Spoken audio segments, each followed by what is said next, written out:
नमस्कार, आप देख रहे हैं बड़ी खबर बड़ी बहस और मैं हूं आपके साथ अनन्या चतुर्वेदी। चलते हैं आज के मुद्दे की और बात कर लेते हैं अयोध्या की। जी हां, अयोध्या में निर्माणाधीन श्री राम मंदिर में रामलला की प्राण प्रतिष्ठा समारोह को लेकर मध्य प्रदेश भी उत्साह का माहौल है और आमजन जहां राम भक्ति में लीन है, वहीं इस मामले को लेकर राजनीति भी खूब हो रही है। बीजेपी जहाँ जगह जगह विविध आयोजन कर रही है, तो वहीं ज्यादातर कांग्रेसी नेता सिर्फ बयानबाजी तक सीमित है। परस्पर आरोप प्रत्यारोप का दौर भी जारी है। बड़ी खबर बड़ी बहस में आज चर्चा इसी मुद्दे पर, लेकिन उससे पहले आप देखिए रिपोर्ट।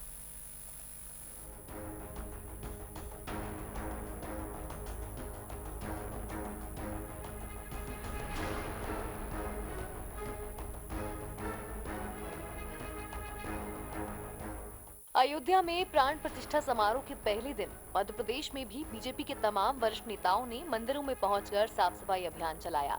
मुख्यमंत्री डॉक्टर मोहन यादव ने जहां महाकाल मंदिर की सफाई अभियान में हिस्सा लिया, तो पूर्व मुख्यमंत्री शिवराज सिंह चौहान कल सीहोर के गणेश मंदिर पहुंचे और इस अभियान का हिस्सा बने। यही नहीं, प्राण प्रतिष्ठा समारोह को अविस्मरणीय बनाने 16 से 22 जनवरी तक प्रदेश भर के देवालयों में धार्मिक कार्यक्रम, भंडारे भी किए जा रहे हैं।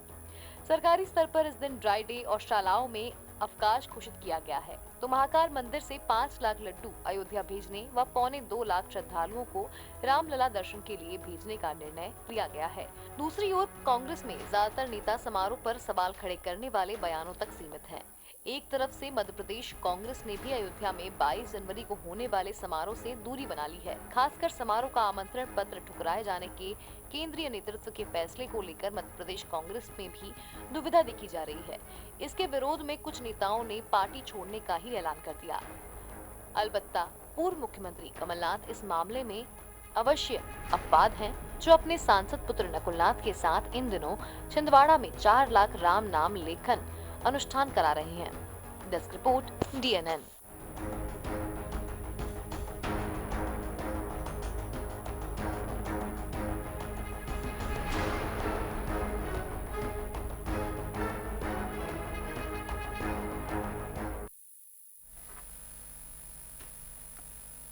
तो चलिए अब चलते हैं चर्चा की ओर। आज चर्चा इसी मुद्दे पर कि यहाँ पर किस तरीके से धर्म पर राजनीति जो है लगातार मध्य प्रदेश में और देश में जारी है। हमारे साथ कुछ मेहमान जुड़ चुके हैं, उन सबका परिचय करा दें। हमारे साथ यहाँ पर वरिष्ठ पत्रकार धर्मनगरी के संपादक राजेश हमारे साथ यहाँ पर जुड़ चुके हैं। राजेश जी जुड़ चुके हैं हमारे साथ, राजेश पाठक जी जुड़ चुके हैं, माफ करेगा। हमारे साथ यहाँ पर पंकज चतुर्वेदी जी बीजेपी जुड़ चुके हैं और साथ ही हमारे साथ यहाँ पर योगेश यादव जी कांग्रेस से। सबसे पहला सवाल तो मेरा यहाँ पर पंकज जी आपसे रहेगा कि कैसा लग रहा है? भाजपा जो है बिल्कुल अति उत्साहित है और कई सारी चीजें हो रही हैं, लेकिन कांग्रेस ही यहाँ पर जो है इस बात से खुश नहीं नजर आ रहे हैं ज्यादा। देखिए अनिता जी, कांग्रेस के हर व्यक्ति को इस बात से दुख होगा जो विषय प्रभु श्री राम के नाम से, राम काज से जुड़ा हो, क्योंकि इन्होंने नेहरू जी के समय से लेकर आज तक भरसक प्रयास किए कि प्रभु श्री राम मंदिर के निर्माण की प्रक्रिया बाधित हो। देश में सनातन परंपरा को लेकर जिस प्रकार का उत्साह है कांग्रेस के विरोध में, और ये तो घमंडिया गठबंधन का हिस्सा है जो ये कहता है कि सनातन को समूल नष्ट कर दो। तो कांग्रेस की सोच ऐसी, तो इनको अनन्या जी हर्ष कैसे हो सकता है? ये तो उस असुरी प्रवृत्ति के समान है कि जिनको संतकार सनातनकार पर, प्रभु श्री राम के नाम पर सदा आपत्ति रही है। पूरा विश्व राममय है। प्रभु श्री राम की प्राण प्रतिष्ठा का उत्सव 16 तारीख से अयोध्या धाम में प्रारंभ हो चुका जी। 150 से अधिक देशों से जो सनातनी लोग हैं वो उसमें सम्मिलित करेंगे, भागीदारी करेंगे। पर कांग्रेस पार्टी के नेताओं ने प्रभु राम की प्राण प्रतिष्ठा के आमंत्रण को ठुकरा दिया। मतलब देखिए पंकज जी, लेकिन यहाँ पे आप देखिए ना कि अयोध्या में जितने भी आयोजन हो रहे हैं, जिस तरह से मध्य प्रदेश में पूरे देश में आयोजन हो रहे हैं, कांग्रेस का कहना ये है कि कई सारी चीजों को मुद्दा बना रही है कांग्रेस। यहाँ पर कह रही है यहाँ पर कि यहाँ पे देखिए आमंत्रण ठुकरा दिया गया, उसके बाद फिर एक पॉलिटिकल इवेंट बनाने का आरोप यहाँ पर लगा रही है। देखिए अनन्या जी, कांग्रेस क्या कहती है ये उसकी बुद्धि, उसका और कांग्रेस का विवेक है। ये सनातनियों का, विश्व का इस समय का सबसे बड़ा पर्व है। 500 वर्ष के वनवास के बाद प्रभु श्री राम का मंदिर अयोध्या धाम में स्थापित हो रहा है। पूरी दुनिया में उत्साह का संचार है। हर व्यक्ति ने अपने घर को अयोध्या धाम का स्वरूप दिया है। दीप उत्सव की तैयारी है, प्रकाश पर्व का हम लोग मनाने वाले हैं। अब इसमें भारतीय जनता पार्टी का क्या दोष है?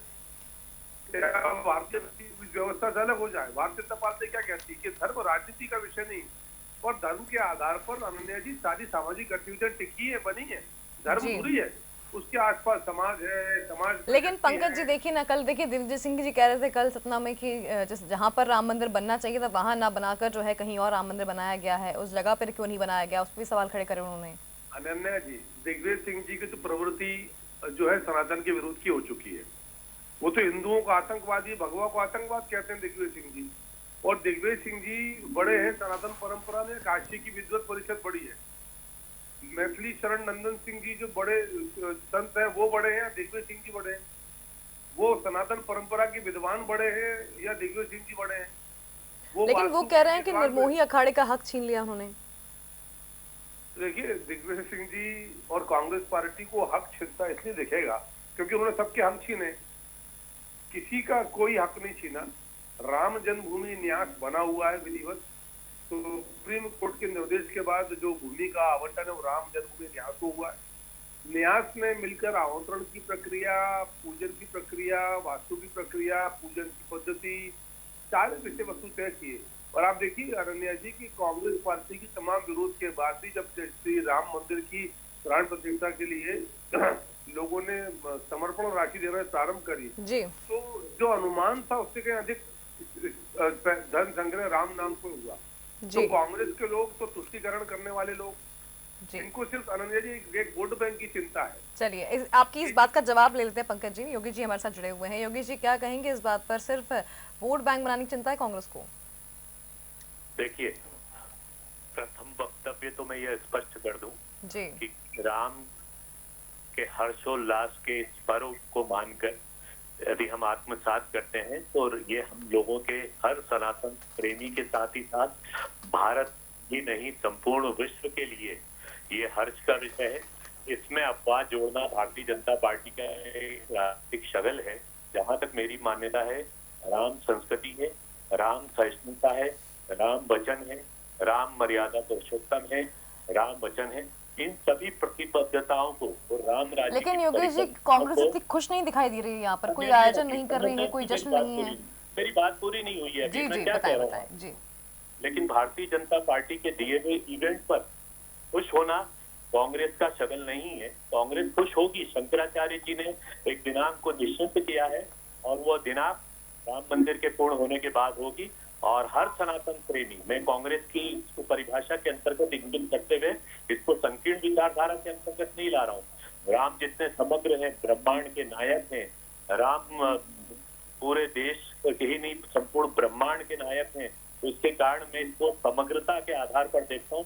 भारतीय जनता पार्टी की तुच्छ मानसिकता के अंतर्गत नहीं कि इसको एक राजनीतिक इवेंट बना दिया और पोस्टर की सामग्री बना दिया। राम हम में आत्मसात है, राम हमारी मर्यादा है। तो योगी जी इस पे सवाल उठाना कहाँ तक सही है? दिग्विजय सिंह जी जो बयान देते हैं उसके ऊपर आप देखिए कि अलग अलग, पहले वो मूर्ति के ऊपर बोल रहे थे, फिर वो जगह के ऊपर बात करते हैं, इसके बाद आप जी किसने कहा? कौन कांग्रेसी कह रहा है कि हम नहीं जाएंगे? हम जाएंगे, मैं स्वयं जाऊंगा, जो इसके बाद मेरा रिजर्वेशन है, हम सब जाएंगे। लेकिन आपके राजनीतिक इवेंट में थोड़ी, जो आप वहां पर पार्टी भी बांट रहे हैं तो भारतीय जनता पार्टी के व्यक्ति को देखकर बांट रहे हैं। बुरा राजनीतिक तुष्टीकरण की, जब शंकराचार्य जी ने आपके मोहरत का विरोध किया है और आपके मोहरत को उन्होंने अवज्ञा की है, और आप जानते हो शंकराचार्य जी की राम जन्मभूमि के संदर्भ में क्या भूमिका रही है, उनको दरकिनार करके आप उसको राजनीतिक इवेंट बना रहे हैं। और कहीं ना कहीं से ये पोसाता नहीं है। पंकज चतुर्वेदी स्वयं ब्राह्मण है, वो इस बात को अच्छी तरह जानते हैं कि नरेंद्र मोदी जी का मुख्य यजमान बनना कितना गलत है, ये अच्छी तरह जानते हैं। अब वो मुख्य यजमान कहाँ बन रहे हैं?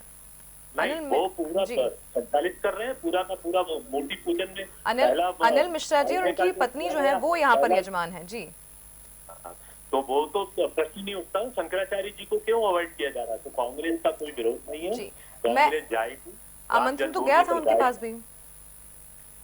हेलो जी जी योगी जी, इसी को राजेश जी समझ लेते हैं। राजेश जी आपसे मैं जानना चाहूंगी इस चीज को कि शंकराचार्य जी की आड़ में जो बयान चल रहे हैं, जो राजनीति हो रही है, इस पे क्या कहना है, साथ ही क्या अपडेट है फिलहाल इसके? एक तो ये आ रहा है कि चारों शंकराचार्यों का विरोध रहा, वो गलत है मेरे हिसाब से।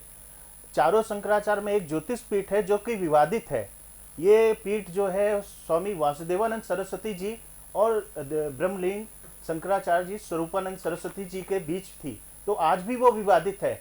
अब शेष बची 3 पीठ, द्वारिका पीठ जिसके सदानंद जी है, और पुरी पीठ जिन्होंने राम जन्मभूमि मंदिर के प्राण प्रतिष्ठा पर राम जन्मभूमि निर्माण या उस पर विरोध नहीं किया था। पुरी के शंकराचार्य जी, निश्चलानंद सरस्वती जी, उन्होंने प्राण प्रतिष्ठा की शास्त्रीय विधि पर आपत्ति जताई थी, विरोध नहीं किया था। और रही उनके ना आने की बात, उन्होंने बहुत पहले कह दिया था कि हम उस समय यहाँ नहीं रहेंगे। और पुरी के शंकराचार्य जी, निश्चलानंद सरस्वती जी प्रतिवर्ष गंगा सागर स्नान करने जाते हैं इसी समय, और उसके बाद वापस आते हैं। उनका फिक्स शेड्यूल होता है, प्रतिवर्ष प्रयागराज माघ मेला में पहुंचते हैं। तो उन्होंने पहले ही कह दिया था हम विरोध नहीं कर रहे हैं, हम शास्त्रीय विधि जो है अपनाई जा रहे उसका कर रहे हैं। रही दूसरी बात, जो ये कहते हैं कि ये बीजेपी का इवेंट है, बीजेपी का इवेंट इसको नहीं माना जाना चाहिए। ये समग्र हिंदू सनातन धर्म का इवेंट है और वो आयोजित कर रही ट्रस्ट, और जो ट्रस्ट है वो सुप्रीम कोर्ट के अंतर्गत बना है और किसी को इग्नोर किया जा रहा है ऐसा नहीं है।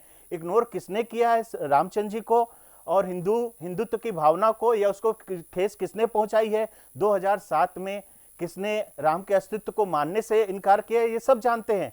और ये कोई इवेंट नहीं है, ये भव्य आयोजन है, वो भी हमारे भगवान श्री राम का, जो सभी के आराध्य है। और किसी भी शंकराचार्य जी ने इसको फ्लैटली मना नहीं किया है। श्रृंगेरी के पीठ के शंकराचार्य जी जो है उन्होंने कहा है, और कांची पीठ जो उपपीठ के रूप में महत्व दिया जाता है उन्होंने भी हाँ कही है। पुरी के शंकराचार्य निश्चलानंद सरस्वती जी ने कहा है कि हम आएंगे, बाद में आएंगे। द्वारका शारदा पीठ के शंकराचार्य जी सदानंद सरस्वती जी उन्होंने भी कहा है अभी नहीं, हम बाद में आएंगे, विरोध नहीं किया। और एक और जिनका नाम चल रहा है वो थोड़ा सा ज्योतिष पीठ से है, उनका नाम विवादित है, मतलब वो वास्तव में है या नहीं ये तो कोर्ट के अंतर्गत चल रहा है। तो ये दोनों चीज स्पष्ट है कि एक चीज तो ये कि चारों शंकराचार्य का विरोध चारों नहीं है, और जो है वो विरोध नहीं कर रहे हैं। उन्होंने आपत्ति जताई है प्राण प्रतिष्ठा की विधि पर, और ये इवेंट पूरे हिंदू समाज का है, पूरे देश का है, देश नहीं आज की तारीख में ये पूरी दुनिया का है। ऐसा अभूतपूर्व समारोह अनुष्ठान ये पहली बार संभवतः हो रहा है। ये मुझे लगता है कि इससे पहले मुझे याद है 2001 सहस्त्राब्दी का जो पहला कुंभ था, मुझे वो पता है, मैंने देखा था, वहां रिपोर्टिंग भी की थी, वो बहुत बड़ा कुंभ था। उस दिन कहते हैं पृथ्वी पर सबसे ज्यादा भीड़ मौनी अमावस्या को 24 जनवरी 2001 को प्रयागराज संगम क्षेत्र में हुई थी, जिसका आकलन मेला प्रशासन के अनुसार 3 करोड़ 5 लाख लोग थे। और वो दुनिया भर में पहली बार ये सनातन का डंका बजा, लोग आए, पूरी दुनिया से मीडिया कर्मी आए, सब आए। उससे ये बड़ा, मुझे लगता है उससे ये बड़ा आयोजन है 2001 का जो सहस्त्राब्दी का कुंभ था, उससे बड़ा है। जी पंकज जी, मैं आपसे एक चीज जानना चाहूंगी कि लगातार भाजपा पे ये आरोप लग रहे हैं कि इवेंट बना रही है, वोट बैंक की राजनीति कर रही है, लेकिन भाजपा के नेता यहाँ पर जो है लगातार आयोजन भी कर रहे हैं। लेकिन इन सवालों का जवाब भाजपा कैसे दे पाएगी? विपक्ष में लगातार कांग्रेस कह रही है कि जो यहाँ पर लगातार आयोजन है वो सिर्फ और सिर्फ लोकसभा चुनाव को देखते हुए या फिर वोट बैंक एकत्रित करने के लिए कराए जा रहे हैं। जनता पार्टी 1951 में जनसंघ के नाम से, और 1951 में जनसंघ बना तो भारतीय जनता पार्टी, यानी उस समय जो जनसंघ का नारा था, धारा 370 समाप्त करेंगे और राम मंदिर बनाएंगे जी। और जब पूर्ण बहुमत की सरकार का अवसर मिला नरेंद्र मोदी जी के नेतृत्व में, तो ऐतिहासिक काम किया। धारा 370 2019 में देश से समाप्त हुई, और आज सुप्रीम कोर्ट के निर्देश पर राम मंदिर बन रहा है। और योग संयोग देखिए कि उत्तर प्रदेश में जनसेवा में भारतीय जनता पार्टी की योगी जी की सरकार और देश में नरेंद्र मोदी जी की सरकार जी, ये दोनों सरकारें काम कर रही हैं। तो भारतीय जनता पार्टी ने तो खुलेआम स्पष्ट तौर पर कहा, और हम तो जो मैं आपसे उल्लेख कर रहा था अनन्या जी, कि यदि हमारा धर्म, समाज, संस्कार, संस्कृति सुरक्षित है तो काय की राजनीति, फिर राजनीति, राजनेता, सामाजिक मूल्य सब तो गौण हो जाएंगे ना। तो प्राथमिकता तो हमारे कल्चर की है, और हम साधुवाद देते हैं नरेंद्र मोदी प्रधानमंत्री जी को कि उन्होंने सांस्कृतिक राष्ट्रवाद की एक प्रखर अलग जगाई। आज उड़ीसा में कल जगन्नाथपुरी के मंदिर के परिसर का नया परकोटे का उद्घाटन हुआ है जी। वहाँ उड़ीसा के मुख्यमंत्री जी थे। क्या किसी ने आपत्ति ली कि उड़ीसा के मुख्यमंत्री जी क्यों जी? भाई जो व्यवस्था इस लोकतंत्र में, सरकार में, जनता में है, जनता की सेवा करती है, उस व्यवस्था से जुड़े लोग तो रहेंगे ना, उसमें भागीदारी करेंगे जी। आपको भी आमंत्रण दिया तो आपने मना कर दिया। पंकज जी देखिए ना, कमलनाथ जी भी यहाँ पे 4 लाख राम लेखन करा के अयोध्या भेजने की तैयारी में है छिंदवाड़ा में। देखिए अनन्या जी, राम नाम, राम का सबका अधिकार है, पर हम कमलनाथ जी से इतना आग्रह करना चाहते हैं कि भली बात है कि वो राम जी का नाम लिख रहे हैं, लेकिन ये पाखंड इसलिए प्रतीत होता है कि कमलनाथ जी सरकार में मंत्री थे, जो मनमोहन सिंह जी की सरकार थी, सुप्रीम कोर्ट ने लिखकर देती कि प्रभु श्री राम काल्पनिक, राम सेतु काल्पनिक। कमलनाथ जी के दोस्त हैं दिग्विजय सिंह जी, जो कहते हैं कि हिंदू आतंकवादी, भगवा आतंकवाद। कमलनाथ जी की सरकार 2013 में मनमोहन सिंह प्रधानमंत्री, कमलनाथ जी के मित्र सुशील कुमार शिंदे जी भारत के गृह मंत्री, कांग्रेस का जयपुर का अधिवेशन, वहां सुशील कुमार शिंदे जी हिंदू आतंकवाद को परिभाषित कर रहे थे, भगवा आतंकवाद की व्याख्या कर रहे थे, हिंदुओं को भला बुरा कह रहे थे। तब कमलनाथ जी कहाँ थे? तब राम नाम याद नहीं आया कमलनाथ जी को? तब याद नहीं आया कि कमलनाथ जी राम भक्त हैं या सनातनी है? तब क्यों मौन थे कमलनाथ जी? तब क्यों चले जाते हैं? सलमान खुर्शीद बोलते हैं कमलनाथ जी के एक और अपनी किताब में लिखा हुआ है, ऑन रिकॉर्ड है, कि हिंदू धर्म जो है वो ISIS और बोको हराम के समान है, आतंकवादी संगठन इनके समान है। तो इसीलिए अनन्या जी सब पाखंड है। कमलनाथ जी को यदि कुछ सवाल पूछना चाहिए, बिल्कुल लिखे, अच्छी बात है। राम की कृपा है कि आज वो लोग सब राम नाम लिख रहे हैं, इससे बड़ी राम कृपा और क्या हो सकती है? सारा जग राम में है, तो यदि ये होगा तो क्या दिक्कत है? पूछे ना सोनिया जी से। आपके सवाल का जवाब लेते हैं यहाँ पर योगेश जी। जहाँ एक और कमलनाथ जी यहाँ पर राम नाम लिखा कर जो है अयोध्या भेजने की तैयारी में है, तो वहीं दूसरी ओर जो है दिग्विजय सिंह जी इसी के विपरीत जो है बात कर रहे हैं, सवाल खड़े कर रहे हैं लगातार। तो ये कहीं ना कहीं जो है यहाँ पर सही नहीं लगता, समन्वय नहीं दिखाई देता इसमें। देखिए अनन्या जी, ये लोग राम भगवान के ठेकेदार बनने पर तुले हुए हैं। जैसे इनको पेटेंट आवंटित कर दिया गया है कि इनके अलावा कोई भी राम का नाम लेगा तो वो पाखंड करेगा। अब भगवान राम के और हनुमान जी के माननीय कमलनाथ जी कितने बड़े भक्त हैं ये जग जाहिर है, और नहीं हो तो छिंदवाड़ा जाकर देख लीजिए उनकी द्वारा किन किन मंदिरों की प्राण प्रतिष्ठा करवाई गई है। अब चूंकि कांग्रेस जब भी राम का नाम लेती है या प्रभु का नाम लेती है, वो उनकी स्वयं स्फूर्त चेतना और आत्मगमन के अंतर्गत लेती है, कि आत्मा की आवाज के अंतर्गत लेती है। इसको राजनीतिक इवेंट तो भारतीय जनता पार्टी ने बना दिया। अब राजनीतिक इवेंट और पाखंड ये कर रहे हैं, तो ये चाहते हैं कि सारा देश और इस देश योगेश जी, लेकिन देखिए ना, आपकी पार्टी के भी तो कई नेता इस बात का विरोध करने के बाद जो है छोड़ के चले गए पार्टी। अनन्या जी, मैं वही बात कह रहा हूँ कि कांग्रेस की तरफ से विरोध नहीं किया गया। एक औरा पैदा किया जा रहा है, एक आभा मंडल तैयार किया जा रहा है। उस आभा मंडल में आप जैसे पवित्र मीडिया वाले बहुत कम हैं जो हमारी आवाज को प्रस्तुत कर रहे हैं, वरना सब मीडिया वाले इस बात पर तुले हुए, सब मतलब कुछ ज्यादातर, कि कांग्रेस इसका विरोध, कांग्रेस कहीं विरोध नहीं कर रही है। आज भी हमारी प्रतिज्ञा है कि चारों शंकराचार्य की द्वारा दिए गई प्रदत्त प्रेषित तारीख को का हम अनुगमन करेंगे। शंकराचार्य जी द्वारा मुहूर्त निकाला जाएगा। उस समय ये नहीं देखा जाएगा जैसे माननीय प्रधानमंत्री जी देख रहे हैं कि मई में लोकसभा के चुनाव है तो जनवरी में इस वातावरण को, राम के मंदिर के वातावरण को पैदा किया जाए।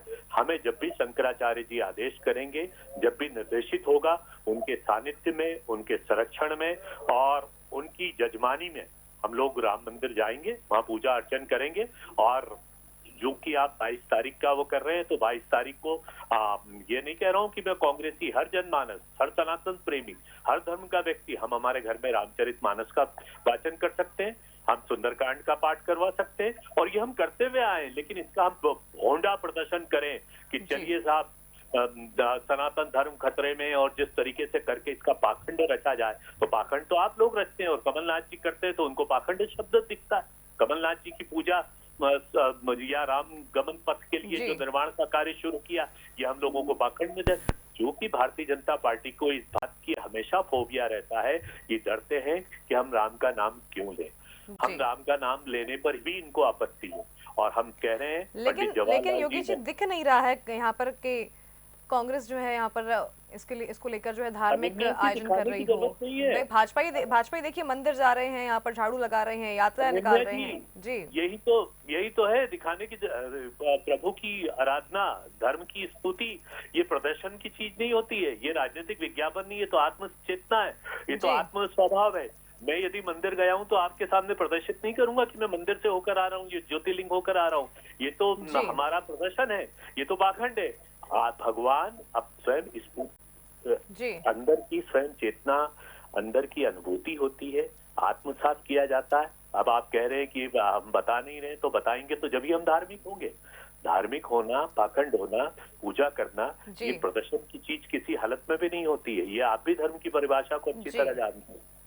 और सनातन धर्म में तो मौन की कितनी बड़ी व्याख्या की गई है, इसमें एक बहुत बड़ा डिबेट रखा जा सकता है। योगेश जी, मैं इसी बात को जो यहाँ पर राजेश जी समझना चाहूंगी जी, इस पूरे कार्यक्रम को लेकर देखा जाए तो लगभग 5 साल का इतिहास रहा है और इसमें समाज के लोगों की भी ज्यादा भागीदारी रही है। इस चीज को मैं यहाँ पर राजेश जी आप समझना चाहूंगी कि राजनेताओं के अलावा इस पूरे राम मंदिर निर्माण में जो है एक संघर्ष रहा है, उसमें सामाजिक संगठनों का ज्यादा यहाँ पर मुझे लगता है कि योगदान रहा है, और इसको आप किस तरह से देख रहे हैं? देखिए, ये राम मंदिर जो बन रहा है इसमें किसी एक पार्टी, किसी एक व्यक्ति, किसी एक संगठन, किसी एक समाज का योगदान नहीं है, बहुत से लोग हैं। और ये एक दिन, एक महीने, एक सदी का नहीं है, ये 492-93 साल की लड़ाई है। और कहते हैं 76 युद्ध हुए, कितने लोगों ने वहां पे युद्ध में अपनी जान गंवाई है उन्हीं मंदिर के लिए। और फिर वो कैसा मंदिर ही था जिसपे ये जिसको कि तोड़ के ये अपना बना।